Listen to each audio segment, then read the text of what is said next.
محمد اقبال، جسے عام طور پر علامہ اقبال کے نام سے جانا جاتا ہے، برطانوی ہندوستان میں ایک ممتاز فلسفی شاعر اور سیاست دان تھے جنہیں پاکستان کا قومی شاعر کہا جاتا ہے۔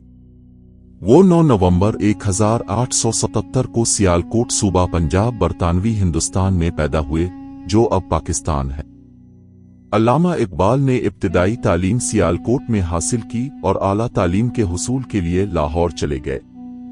انہوں نے گورنمنٹ کالج لاہور سے بیچلر کی ڈگری حاصل کی اور بعد میں انگلینڈ، جرمنی اور فرانس میں قانون کی تعلیم حاصل کی۔ انہیں پی ایچ ڈی کی ڈگری دی گئی۔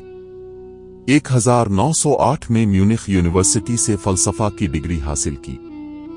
اقبال کی شاعری اور فلسفیانہ کاموں نے 20ویں صدی کے اوائل میں مسلم دنیا کے فکری اور ثقافتی احیا میں اہم کردار ادا کیا۔ ان کی شاعری میں اکثر ایمان، روحانیت اور سماجی انصاف کے مسائل پر توجہ دی جاتی ہے اور انہیں اسلامی امت برادری کے تصور کو مقبول بنانے کا سہرا دیا جاتا ہے۔ علامہ اقبال مسلم اتحاد کے پرزور حامی تھے اور انہوں نے پاکستان کی تحریک میں اہم کردار ادا کیا، جس نے برصغیر پاک و ہند میں مسلمانوں کے لیے ایک علیحدہ وطن کے قیام کی کوشش کی۔ وہ آل انڈیا مسلم لیگ کے رکن تھے اور 1930 میں اس کے صدر رہے۔